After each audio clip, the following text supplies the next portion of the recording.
Anda kembali bersama kami dalam Breaking News Metro TV. Saya akan ke Prof. Susi lagi. Prof, ini mengenai serangan yang dilakukan oleh Amerika Serikat ini. Apakah strategi serangan kilat ini efektif menciptakan ataupun mencapai tujuan politik Amerika Serikat di Timur Tengah, atau justru beresiko menciptakan instabilitas yang tidak terkendali? Ini bukan Venezuela, jadi instabilitas itu tergantung sistemnya mampu menyerap serangan tersebut atau tidak. Kelihatannya kalau ini sebuah negara yang berasaskan agama agak lebih sulit untuk dirubah menjadi sesuatu yang diinginkan Amerika. Amerika melihat semua negara agama adalah musuh.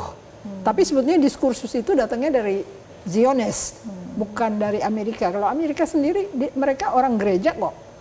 Jadi sebetulnya kebencian pada bentuk-bentuk teokrasi, dia lupa bahwa rakyatnya itu sangat teokratis.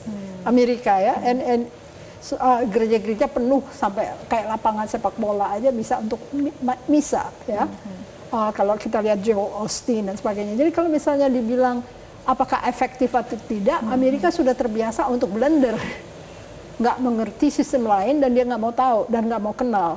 Ini yang jadi masalah utama karena mereka hanya berpikir mereka adalah the best gift from God to humanity gitu loh. Jadi mereka selalu berpikir mereka satu-satunya yang bisa melakukan missionary activity, yang bisa merubah dunia dan sebagainya. Itu semacam religi, ideologi mereka.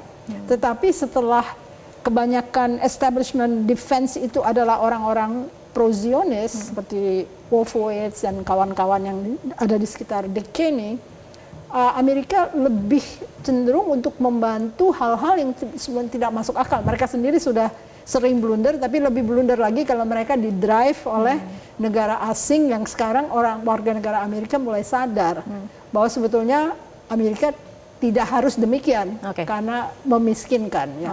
Masih berkaitan dengan stabilitas kawasan, Prof, ini ada beberapa negara di kawasan yang kemudian telah bereaksi. Kita lihat ada putra mahkota Arab Saudi, Pangeran Muhammad bin Salman, dan Presiden Uni Emirat Arab Muhammad bin Zayed membahas soal serangan balasan Iran di Teluk.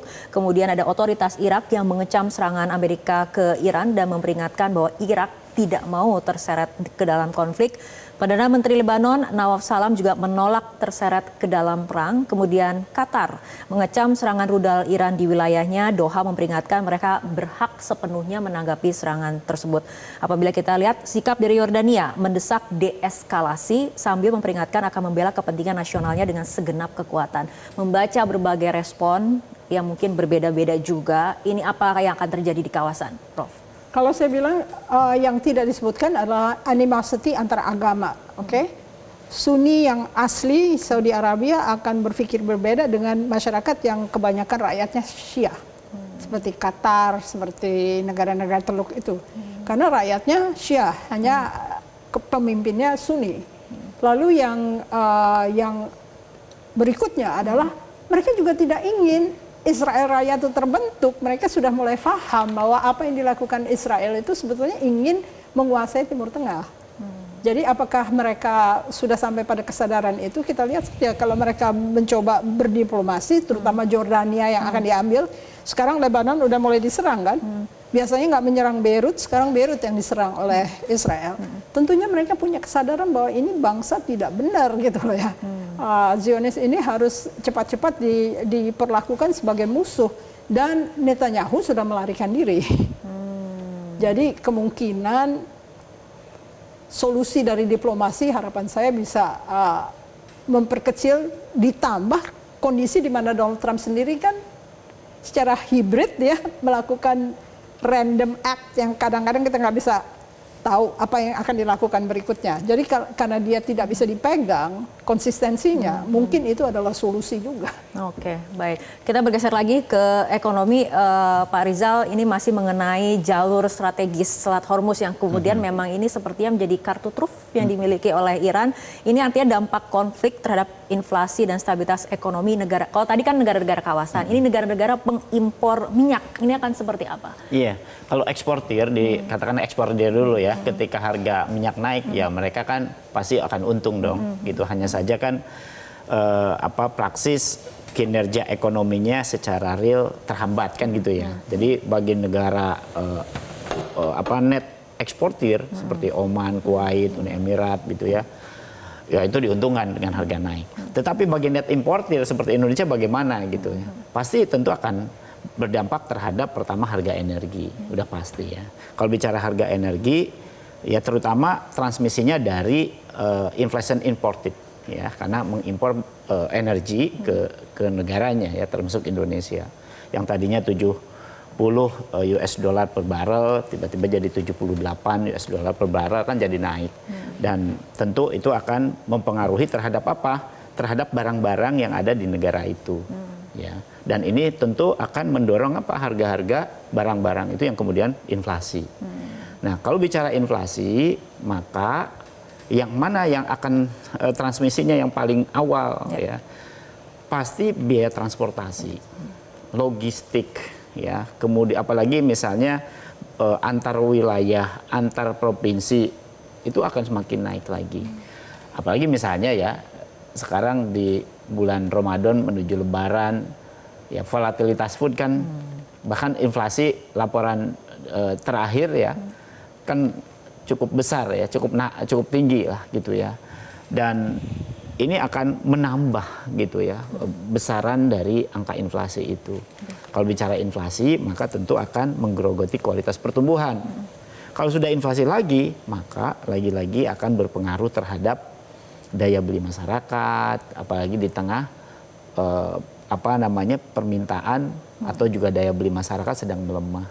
Yang ketiga, terhadap tentu saja balance of payment ya, atau neraca perdagangan kita. Maka tentu akan terdegradasi itu angkanya gitu ya. Memang Indonesia dengan Iran itu angka bilateralnya ya, ekspor impornya memang surplus bagi Indonesia ya, hampir sekitar 200 miliar US dollar. Tapi ketika saya harus koreksi itu enggak 200 miliar. 200 juta mungkin. Oh, 200 juta ya, maaf. 200 juta ya. Makasih Pak ya. 200 juta US dollar gitu ya. Kalau 200 juta US dollar kan memang relatif kecil gitu ya. Tetapi justru yang paling besar adalah impactnya dari energi sebenarnya terhadap ekonomi dalam negeri. Yang keempat, yang kalau bicara neraca perdagangan, maka implikasinya ya terhadap subsidi energi. Nah, kalau bicara subsidi energi, maka ke APBN kan. Ya, jadi dan ini akan membengkak ya biaya subsidi terhadap energi. Nah, inilah yang kemudian justru negara yang net importer hampir semuanya ya, termasuk juga saya kira di ASEAN yang notabene hampir semua negaranya kan net importer akan merasakan itu, terutama di biaya logistik ya, kemudian biaya transportasi, termasuk juga di biaya yang kemudian biaya import gitu ya, net imported dan inflation imported yang kemudian akan mendorong inflasi di negaranya. Oke. Saya kira itu. Kita juga ingin tahu bagaimana kemudian aktivitas perekonomian di Iran di tengah situasi seperti ini. Kita akan kembali bergabung dengan kontributor Metro TV di Iran, Ismail. Pasca adanya serangan dan juga konflik seperti ini yang belum diketahui kapan kemudian akan berakhir, ini bagaimana berdampak secara ekonomi bagi Iran sendiri? Ya Mbak Fitri, sebagaimana juga sering saya laporkan sebelumnya, kondisi masih terbilang normal di supermarket, di pusat-pusat perbelanjaan, bahan-bahan pokok masih tersedia sehingga kami tidak melihat ada panic buying, ada kepanikan massal, ada penumpukan barang, semuanya masih berjalan normal dan harga juga masih tetap tidak mengalami kenaikan walaupun sampai saat ini inflasi masih tetap tinggi. $1 saat ini senilai dengan 1.600.000 rial. Ini adalah nilai nominal tertinggi, nilai tukar tertinggi sepanjang sejarah Iran.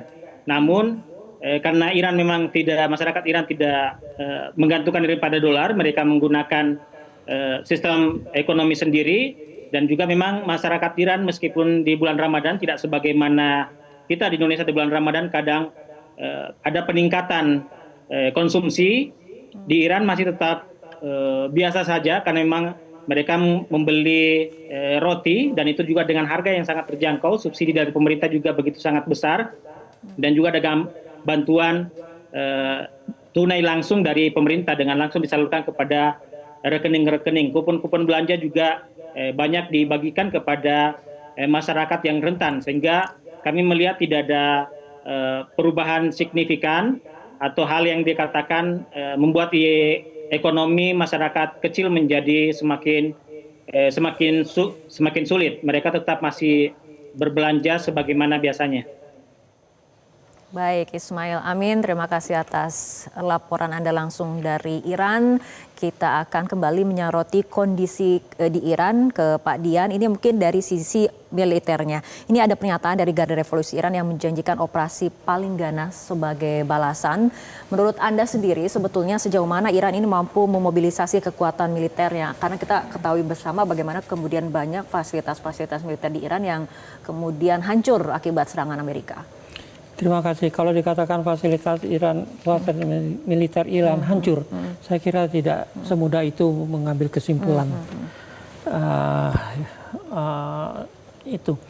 Buat saya begini loh, Iran negara nomor 15 paling luas loh. Tidak ada yang tahu. Mungkin tidak banyak tahu. Artinya apa sih? Pengalaman-pengalaman di masa lalu menuntut Iran memusatkan pusat-pusat militernya di seluruh wilayah. Tidak seperti Irak pada tahun 81 ketika reaktor Osirak ditembak sama Israel, diserang Israel, hancur, tidak punya program senjata khususnya nuklir. Iran di mana-mana. Itu pun terbukti waktu perang yang bulan Juni lalu. Karena katanya bunker buster Amerika itu menembus fasilitas nuklir di Natanz, itu dekat Iran, mana reaksi radiasinya? Tidak keluar, tidak apa. Artinya apa sih? Itulah perang media, silakan saja. Tapi buat saya, kalau dibilang akan membalas dengan ganas, itu juga narasi yang jelas dibesarkan. Bayangannya orang akan melihat, apakah ganas rupanya Iran? Iran menurut saya bukan bangsa yang seperti itu, bukan orang-orang seperti macam Trump itu gitu loh. Yang ambisi yang luar biasa itu membutakan matanya, menempuh segala cara. Lagi bulan puasa diserang, lagi menjanjikan perdamaian melalui perundingan berjalan diserang, gitu ya. Artinya memang berbohong untuk menyerang. Tapi saya kembali sedikit ke tadi poin yang penting sekali, kawasan.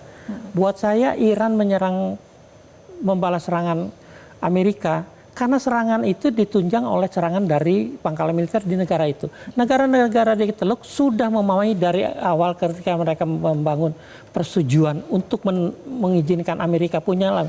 Mereka sudah tahu resikonya. Kalau Amerika berkonflik dengan salah satu negara di kawasan itu saja, pasti kawasan negara mereka terkena. Tapi lihat reaksi Iran. Apakah rudal-rudal Iran disasarkan ke tempat-tempat sipil di negara itu? Tidak. Karena terarah akurat ke fasilitas militer. Makanya narasi tadi komentar dari negara-negara kawasan, buat saya Lebanon dan satu lagi yang lunak dan Irak tidak mau terlibat, sementara dua lagi netral yang masih mempertimbangkan akan tidak tinggal diam, itu kan Saudi. Artinya apa? Mereka menyadari kok, kalau mereka juga membalas secara membabi buta, mereka yang rugi, mereka yang rusak, yang sudah menikmati kesejahteraan, kemakmuran segala macam akan rusak. Jadi kembali ke ujungnya sebenarnya dari masalah itu adalah diplomasi. Tadi disinggung sama Ibu Lucy. Artinya semua negara Teluk sekarang itu justru lagi giat-giatnya melaksanakan diplomasi. Karena menyangkut harkat hidup nasib bangsa mereka. Nah, diplomasi itu sudah juga dengan sendirinya akan dilaksanakan oleh mitra-mitra Trump yang sekarang kecewa. Inggris yang tidak mau lagi Diego Garcia digunakan, makanya Diego Garcia itu pangkalan di Laut India, Lautan India, itu sudah dikembalikan ke Mauritius kalau tidak salah. Sehingga Trump marah dan menyebut Perdana Menteri Inggris sebagai stupid gitu loh. Kenapa dikembalikan? Padahal saya lagi mau pakai gitu loh. Nah, sama Perancis juga sama Macron juga lagi bermasalah. Dua negara ini adalah sekutu utama Amerika, terutama di dalam konteks Dewan Keamanan. Selama ini veto-veto Amerika di sana itu pasti didukung oleh dua negara ini. Kali ini Inggris dan Prancis sudah berani menyatakan bahwa saya tidak, apalagi juga kenyataan tidak mau bergabung sama BOP misalnya, gitu kan.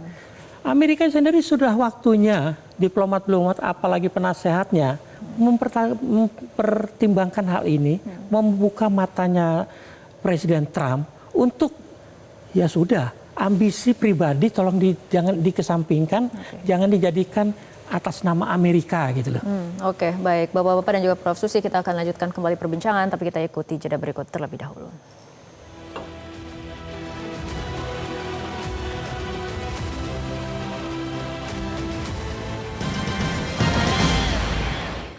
Hello, belum sarapan? Berani minum kopi?